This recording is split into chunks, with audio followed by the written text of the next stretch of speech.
What's up guys, Penn Central 8505 here. Today we're doing something a little similar but a little different at the same time.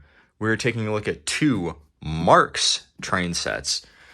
We have a freight set and a passenger set. These are awesome sets and I can't wait to show you guys these. These are really cool.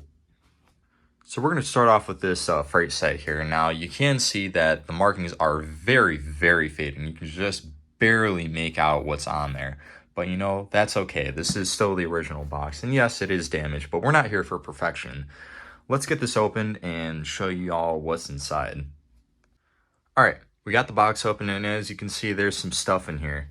In this box, we got the original paperwork. This little booklet here shows you how to get everything ready to go, get your train all put together and whatnot. Shows some suggested track layouts. And on the back, it tells you how to service your engine. Now on the inside here, we got a circle of track, transformer, an engine, tender, gondola, and caboose. Let me get this train out of the box here, and let me show you what this train looks like. All right, I got the set out of the box here, and as you can see, it's a very nice little set.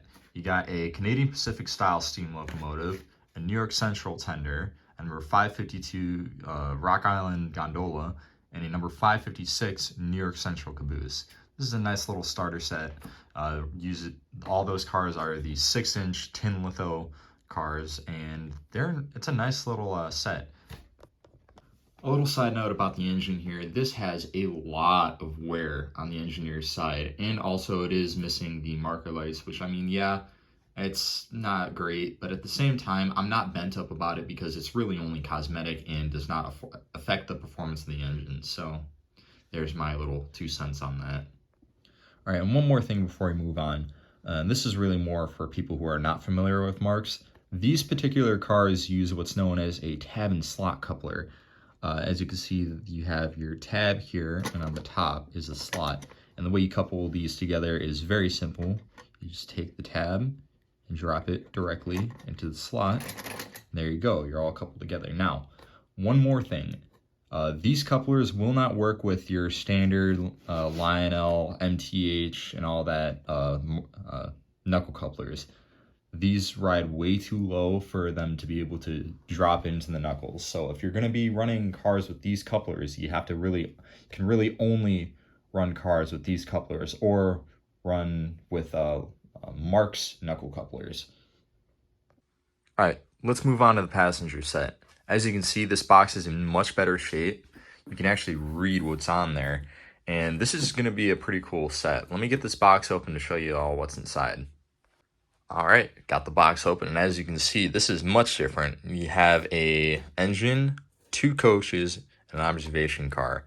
Let me get this out of the box and show y'all what this all looks like all put together. All right, and here's how this train looks out of the box. It is supposed to be a Union Pacific M10005. You got your number M10005 locomotive, 2 Los Angeles coaches, and a squaw bonnet observation car. And this is a really nice little set. Now, an interesting thing about the passenger cars is that they all only have 2 wheels. And I'll show you why. The reason why these cars only have 2 wheels is for 2 reasons. They're designed to be able to take the tightest of tight curves as low as 0.27, and also for this unique coupling system here. And the way this works is that you have this plate here and a pin. And the way you connect these together is you pull this pin up and you slide this plate into the slot here. And once the pin is able to drop down into the hole, they're connected, and there you go. You have your train connected. There's one last little thing that I want to talk about, and that is motors. When buying Marx engines, make sure you know what kind of motor your engine has. They'll have one of 2 types of motors. What is known as a single reduction motor, like these engines here, or what is known as a double reduction motor, like this engine. And the difference is with single reduction motors is that their wheels with their gears, the gears go all the way down to the flange of the wheel. So it makes it what's known as a fat wheel, and these wheels will not go through Lionel switches and crossovers, and they will just derail. So be careful about that. Now, if you have an engine with a double reduction motor, like this 490 here, the gears don't go all the way down to the flange. So you'll be fine running these through Lionel switches and crossovers.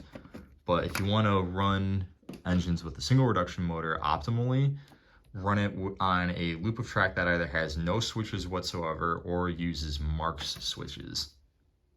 There you have it, guys. There is these two Marx train sets. And just like always, I am going to run both of these sets around the layout, so I hope you guys enjoy.